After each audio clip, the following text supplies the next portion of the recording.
share with you a couple words regarding the Shepherd of the Woods Lutheran School. You have an insert in your bulletin. I'll draw your attention to that. Let me point out some of the information there. First of all, I think it's kind of important to mention my wife and I are supportive of this school. My wife and I don't have any biological children, but it doesn't mean that there aren't children that we can pour our lives into. And this is one way that we can do that. I spent some time this week looking on the website of the school, and it's fairly impressive what the school has been able to accomplish in a fairly short period of time. Starting in 2006 with only 12 4-year-old students, now 85 students on 2 campuses, which expands the opportunity, but it also expands the need. The day school strives to fulfill Christ's command that we make disciples of all nations. When would be a good time to start helping somebody become a disciple? When they're 18, 21, 35? How about when they're in preschool? The sooner that we can introduce people to the love of Christ, the sooner they can have an impact on their world. It's amazing to me if you look at some of the facts on the other side of the sheet, the diversity of the students who attend the school in terms of religious faith. I look at the percentages. I saw 1%, I think, was atheists. I'm not sure how, I was trying to do the math out. How do you get 1% atheists? I'm not sure that comes up to one person, but it's a part of a person. We have a very diverse student body, 2 campuses. There's some things to know about the school that I think are important in terms of the quality of that school. First, it's under the direction of Madeline Spiegel, who holds several advanced degrees in education, and also holds a pretty important accreditation, and it's mentioned here.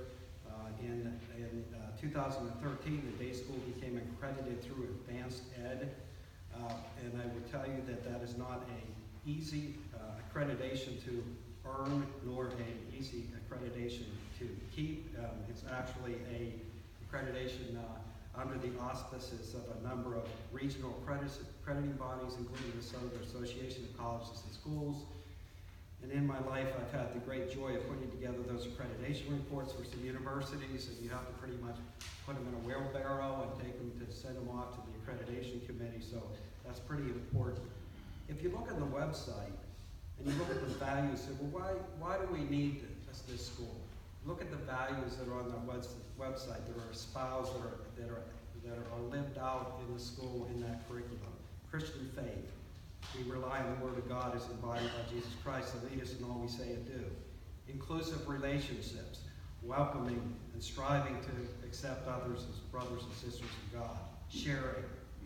Uniqueness, respecting one another, and fairness. Communication, we value sharing information with each other and with Christian love. I think we can probably all agree mankind has been pretty successful in creating a lot of knowledge, but knowledge unguided and unfettered by an appropriate value system is dangerous and even destructive.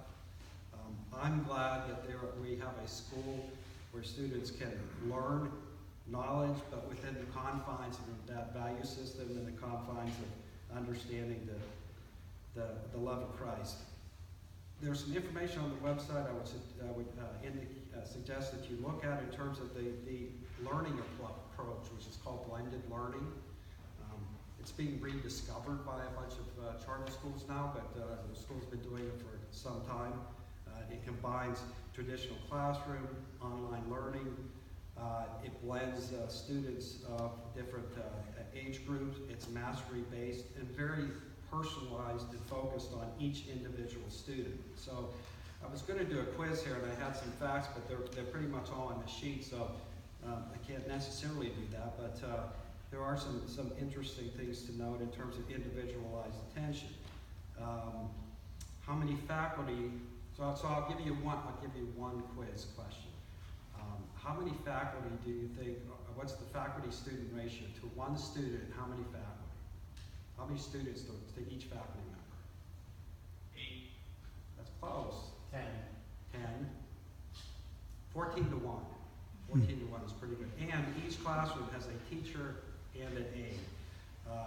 I'd encourage you, I know the school is open. If you want to visit while they're in session, you can contact the school to do that, either the campus here or the campus in Mandarin.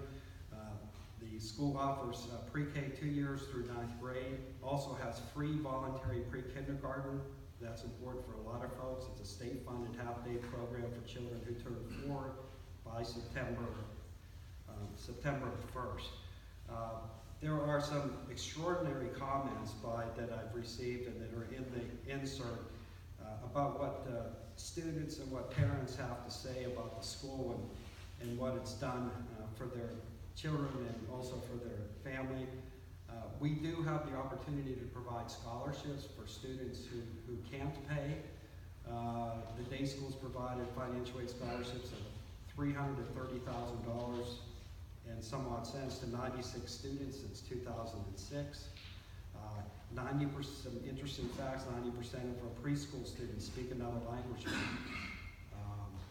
Since 2010, the students themselves have raised $15,365 spreading God's love to ministries locally and globally. So I would encourage you, if you have the time, to go to the website. It would be sotwschool.com. Take a look at the information there and the materials there. Those of you who know Pastor Peacock knows he's the director of the Mandarin campus, and occasionally at the men's breakfast, he shows up and sort of interjects himself in the process. And on the way home, I always call my wife and say, I can see why Pastor Peacock's a teacher.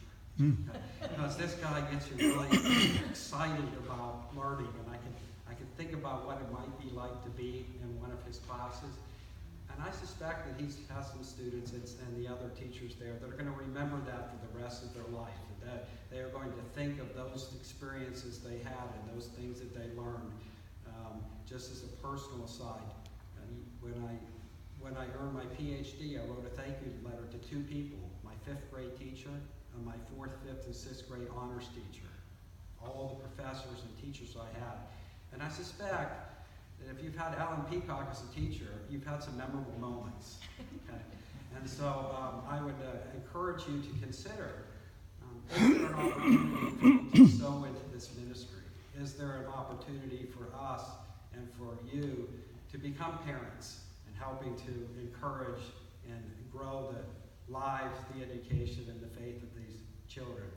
Let's have a brief word of prayer if we might. Heavenly Father, we thank you for this school. We thank you for what it offers to these children and their families. We ask that you would bless the staff and the teachers as they work there, that we would continue to offer an education that's value-driven, that lifts you up, and that celebrates the love of your Son, Jesus Christ. In his name, amen.